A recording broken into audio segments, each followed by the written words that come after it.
that Miami became his home. The journey doesn't stop here. Go down a little further. The cheetah don't slow down, ever. So everyone's just waiting what's next. Just wait on it. The cheetah will be back. Born again. Chris Jones, you don't have to be a millennial detective to figure out. At Cheetah, it's time. Prognosticating a return to Kansas City. But gentlemen, he's a free agent. He can sign anywhere. We know it won't be the Dolphins. 31 other teams could vie for his services. Greg, where do you want to see Tyreek Hill end up? Well, the obvious, the team in red where he first started his career with the Kansas City Chiefs. I necessarily don't want to see him there. I think that's a realistic option. The place where I would actually enjoy seeing him is in that division with the Chargers. The Chargers have a need. They haven't, Justin Herbert hasn't had a true number one since Keenan Allen pre-Bears. Right. Keenan Allen. The last version of Keenan Allen. We should have had him on the team 2 years ago. We not did. The 4 years version. ago then. And you give Justin Herbert a threat like that. Quentin Johnson hasn't developed into what they were possibly hoping he would be, what he was in college at TCU. But you add a guy like Tyreek Hill, given he's healthy, given he can still run the way that he believes that he will be able to, Justin Herbert with that type of weapon, if he's able to get protection, push the ball down the field, we know he has a big arm, one of the biggest arms in all of football. Tyreek Hill can run the route tree. He's a different type of a receiver than Justin Herbert has ever had, but will give him a deep threat like no other. I would love to see Justin Herbert with a weapon like Tyreek Hill. So before you go, Willie, because that was my answer too. Was it really? Yeah, well. See? Oh, you think a Justin Herbert supporter wouldn't want one of the fastest receivers in the NFL? Guilty as charged. Oh, yeah. If you go from Tua to Justin Herbert, if you get your speed back, Herbert's not underthrowing. No, not at all. Right? Like Herbert is not underthrowing you. And the question, of course, is will the cheetah actually return to form? Right. We spoke about it a little bit yesterday. This is a massive knee injury for a guy who's turning 32. So the truth is, though, while I think the Chargers make sense and the Mike McDaniel fit, like everyone talks about, oh, he could slide back in with Kansas City because he knew that offense. Right. He was most recently with Mike McDaniel in Miami. He goes to be the play caller in Los Angeles, so that transition would be smooth, especially because Tyreek Hill might need to join midstream. Like if he might not be available week 1. So if he doesn't get back to week 4, week 6, week 8, that's a great point. As he recovers from that injury, you would like there to also not be a reacclimation to a new system. If he could just come in to the offense that he was already running, I think that'd be another advantage for him if he went to the Chargers. But the truth is, given that I don't think he's going to sign for a bunch of money, I think basically any team that you throw out here makes sense because I think it's mostly upside with Tyreek Hill. Yeah, for me, it's the 49ers. You talk about an offensive core in the 49ers that they literally ran out of bodies towards the end of the year. Like they were playing, talking about B team, they were playing with their C guys, right? But they were able to beat the Philadelphia Eagles. I think if you're Tyreek Hill, and even if you have 80% of him, this is a team who's ready to win now, right? Because of Purdy, because of Trent Williams, they have some deficiencies defensively, but nevertheless, man, they still have Shanahan, and his system is pretty much mirrored to Mike McDaniel's in Miami. On rhythm, throw the ball, get in a stride, and let the cheetah do what he do. I think if you're the 49ers, you take a serious look at him because you do have the cap space. So if it's a money thing with him, you say, hey, man, we can meet your needs. We just need you to be the impact player we know you can be with a healthy knee. Hopefully he gets it done in the offseason and recovers well enough. So Greg, he dislocated his knee, and it's multiple ligament tears, and he's turning 32 in like a week. ACL, LCL, PCL. Right, so it's a shredded knee that happened in week 4 last year for a guy who relies on agility, cutting, speed, change of direction, and all of that. Like you mentioned, like the Chargers don't have a true number 1. I don't look at Tyreek Hill as coming back and being a true number 1. Or do you think that is still like physically possible coming off of this injury? This is something that I haven't seen. A guy with this type of speed, with this type of body structure in our game that's extremely explosive with this type of injury, then bouncing back. I will say this, knowing the type of work ethic he has, knowing what type of regiment that he's on in terms of being in the offseason, continuing to run, continuing to train his lower body, I wouldn't be shocked if he does come back and he is a very similar version of what we were accustomed to seeing. If that is the case, then any team that he ends up on will be winning because of it. Not necessarily in the win column, but will be better offensively. I will pose this to you though, Willie, because you said the 49ers, because Tyreek Hill will have some say. If you have just gotten done playing with Tua Tagovailoa, and one of your greatest weapon was to outrun everybody, and you were constantly underthrown, I don't know if Purdy has the arm to. Brock Purdy, dog. Come on. You can say a lot, but don't say Purdy doesn't have the arms to deliver. He may not have the receivers to catch the ball. If I am Tyreek Hill, this is something that I am concerned with. I'm not gonna if I have Patrick Mahomes, obviously Tua Tagovailoa, and I have the options of obviously Justin Herbert, Lamar Jackson, some of these other quarterbacks that have bigger arms. Yes, Kyle Shanahan is great. I believe he would scheme him open. He would put him in advantageous situations. But my greatest skill set is running down the field, leaving my defender a yard to 2 yards behind. Okay. Can my quarterback get me the ball? I don't know if Brock Purdy has ever been a question for any receiver that's ever played alongside Brock Purdy. I don't think that's ever been an issue. But the issue for me, they haven't had the speed that Tyreek has. First of all, Debo has the speed. Brandon, you once again at one point had the speed. I think right now, if we're being serious, I think to answer your question, is your receiver number one? I think so, because he demands too high, right? So you're talking about two safeties back there that have to put all eyes on him. I think, and to Greg's point, if he attacks this offseason and is serious about his recovery and he gets after it, I can see him getting back to true form. The issue with Tyreek right now is the distractions, the stuff off the field. He has to put all that nonsense behind him, because this is a team in the 49ers who's focusing on winning and getting it done. He's joining a culture right now that doesn't have those type of distractions. So he's going to have to be in line with what they're doing in San Francisco. Well, the thing about, and that's why I think, honestly, every team in the NFL can probably afford Tyreek Hill.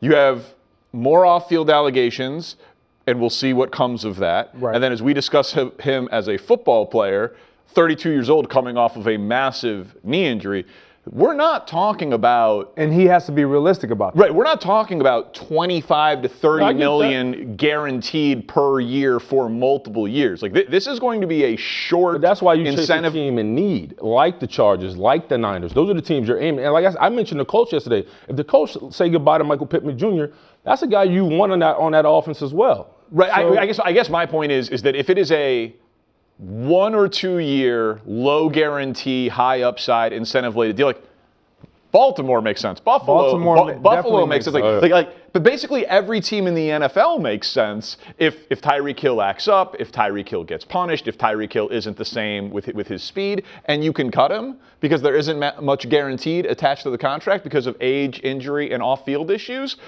He is such a remarkable talent that I do think basically every team in the NFL is going to kick the tires on it, because it feels like it's a low financial commitment towards Tyreek Hill in terms of guarantees, whereas if he's right and the cheetah is back, then it's all benefit and all upside for the team that signs it. I agree, and that's why I really lean on the Niners. And I think right now, you're talking about a division when you have the Rams and see their receiving core, and you took out the Seattle Seahawks and their receiving core. They need firepower, and they're an aging roster, right? So they have to figure out, man, we know where we are right now. This is what we look like, but how can we get more impact on production on the offensive side of the ball? I think Tyreek Hill fills that void. Coach is already in pandering, mid-season pandering form. 2, should be 3. Time MVP, just like a Ravens fan. Absolutely. Taking a shot at Josh Allen's He played for MVP. No, I know. I'm just saying he knows. That's red meat to the base. Do you expect Lamar to return to MVP form, Willie? I think he's capable.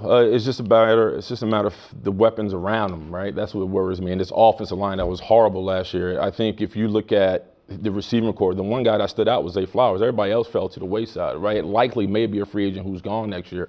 You talk about Andrews getting older. I think right now he's also dealing with an OC who has to hopefully modernize the offense for the Baltimore Ravens. What does that look like? So I think there's too many deciding factors. Can he be that guy? Sure. I think there's too many things around him that may hold him back. Nevertheless, Lamar Jackson, when healthy, I don't know if there's, and we can argue it out however you want to lay it out, I don't think when healthy, if there's another 5 quarterbacks better than him. honest to God, I think he's that impactful. He's that big time. And you say when healthy, and that's all that really matters. If Lamar Jackson is healthy, I expect him to return to MVP form. Period. He has been MVP form with or without weapons on the outside. Now, it definitely, as you age, you definitely need a little bit more assistance. Should he get some more assistance? Should they try to accommodate him in terms of pass catchers? Of course. Offensive linemen, security, so he doesn't take those hits? Absolutely. But when DeAndre Hopkins, in all respect to DeAndre Hopkins, phenomenal receiver. Obviously, he filled in great for them when he was needed. For him to be your third leading receiver on that Baltimore Ravens offense, that can't happen. That can't happen. Obviously, we know who Zay Flower is. We know Mark Andrews is the safety net. But there has to be a number two. They were hoping that Rashad Bateman would be that guy. It's one of the reasons why they extended him. He didn't show up to be that guy. He missed a lot of games, played 13 games, likely missed some games. Injury. He had a disappointing season as well, but we know the talent is there. If Lamar Jackson is healthy, regardless who you put out there, because you're going to roll somebody out there, he's going to be MVP form and MVP ready. I tend to agree with you. Like, if Lamar is healthy, he still has enough speed and dual threat ability for another couple of years that I think that he can still be MVP level Lamar Jackson playing like he's played for the last 5 years in the regular season. The question about Lamar Jackson is the postseason. He is a great all-time regular season player, but to me the question's about big games. Yeah, it's big games, and then it's also about like, would I be buying stock in Lamar Jackson for the next 5 years, for the next 10 years? Like, when the athleticism does wane and the running and the dual threat ability goes away, is he going to be able to be an MVP as a pure passer? As a guy, because he's gotten better as a passer, obviously, but I think a lot of his passing success is because teams are defending the threat of the run, right? I think that's like a fairly obvious football observation. Yes, you have to defend the run. Obviously, no. And the threat of the run. Yeah, you got to keep him in the pocket, you can't completely sell out to pass rush because he steps up. But that's from a pass rush standpoint. From a secondary standpoint, they're not thinking about the dual threat of Lamar Jackson. They have to cover.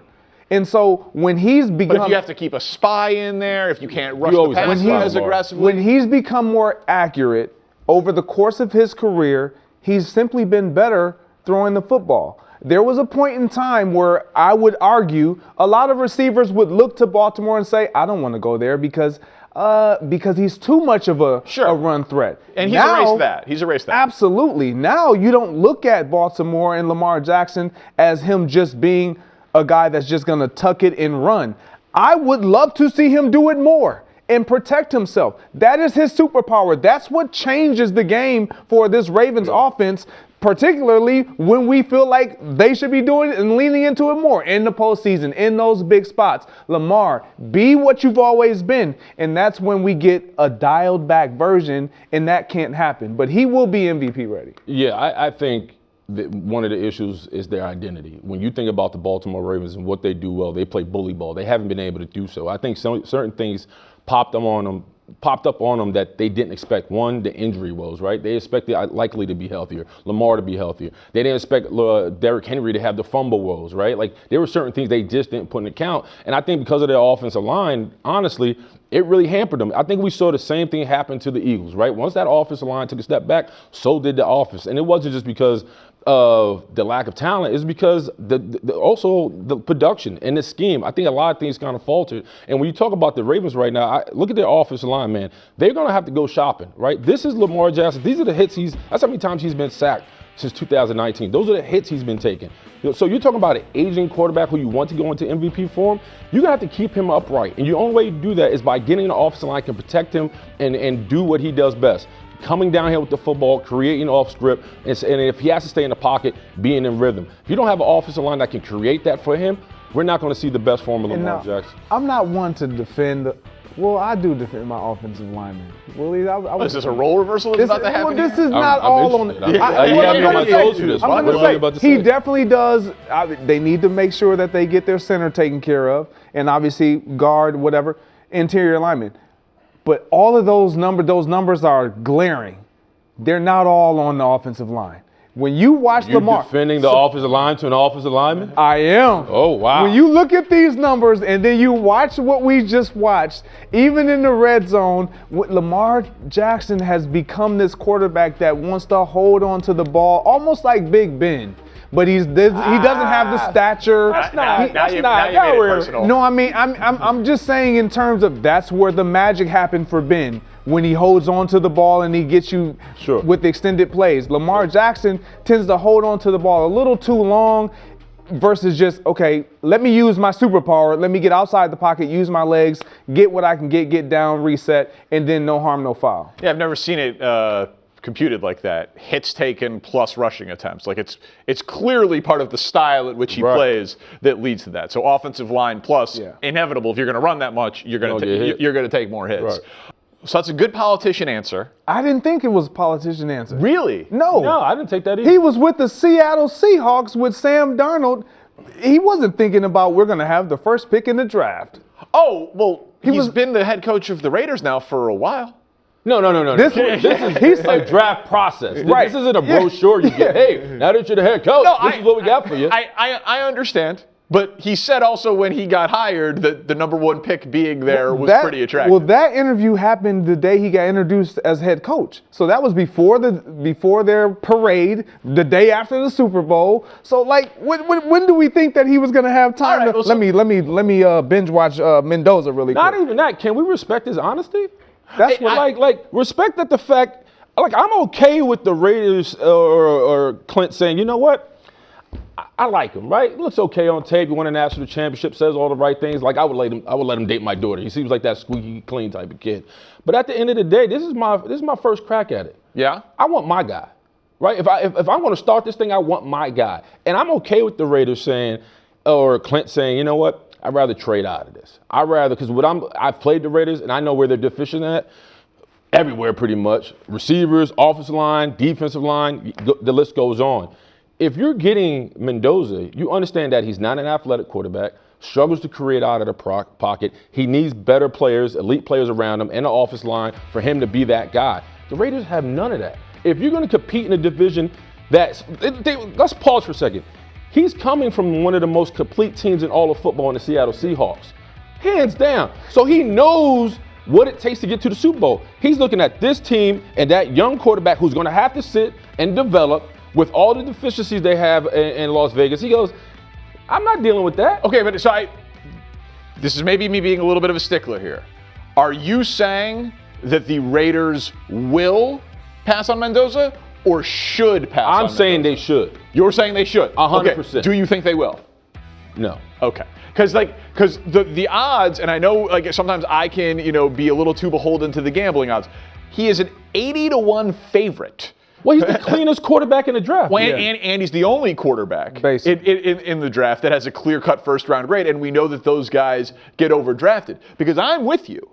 Given how many holes the Raiders have, and given that the comp for Mendoza seems to be, he's a Jared Goff type who's a little faster but a little worse arm, well, that can miss. Yeah. Well, can miss because that's not what the quarterbacks look like in the NFL today. They're athletic. That's what I'm saying. Yeah. That can miss.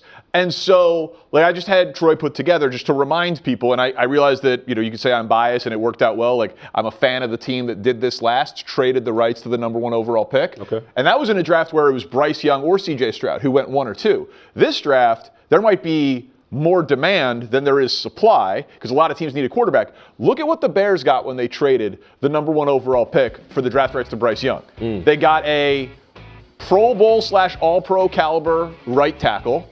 They got a starting corner. They ended up getting the first pick in the draft in Caleb Williams and Luther Burden, who looks like he could be a number 1 wide receiver. I mean, I like Luther Burden. It was a legitimate heist for the Bears. It was. And that was in a draft, again, where C.J. Stroud was 2. So, whereas this, it's going to be there might be another quarterback taken at some point in the first round. If you can put up the rights to Mendoza for the Jets and the Steelers and the Dolphins and anybody who needs a quarterback to go up and get him, have 4 or 5 teams, you could get a heist for him. But I am saying that as what I would do. But I think this kid is so clearly what they're going to do because it seems like Tom Brady would want to mold this kid. Like he says all the right things, comes from a Big Ten program, comes from a winning program, strong pocket presence, stand there in the pocket, read the difference. He feels, I will be floored if Brady passes on the ability to draft Mendoza. Floored by it. So here's the deal. I tend to have the opinion of you two as well. I like Mendoza a lot. I like what he brings to the table. I think he's going to add value at some point. With the Raiders right now, as they currently are constructed, which is what we're talking about, it doesn't make sense. However, if you still hold on to Geno Smith and allow him time to curate, put Geno in there. We saw what happened to Geno last year. He went from Seattle having great success, and then now no offensive line, no weapons, and we saw what it looked like for Geno Smith. But he would be in a position to where not only could he learn from Tom, but he also can learn from Geno, somebody who's actually in it, doesn't have to start right away. And the only downside to that is because he is the only quarterback, what you're suggesting, they could get so much for him. You can get a king's ransom for him. Yeah, but the problem is they won't let him sit, right? If the Raiders stink it up like they did this year, towards the end of the season, they're going to be like, get the kid out there, get him some experience. And you're going to give him that experience with nobody around him. Like we see, I cover the Jets, right? I've seen this story before, if you will. Like you force the hand, the crowd, the fan base force the hand in the organization, give us something to come back for. And that's going to be the pressure on this organization and this young man, and it's not fair. Send him down the road, build the team up. And listen, whoever you bring in, hopefully, or how you build this team, may cool off Max Crosby. Because right now, he got his foot on the door. He wants out. I also will just say, prediction, future headline, when they draft Mendoza, Clint Kubiak says, of course, I knew it all along was why I took the job.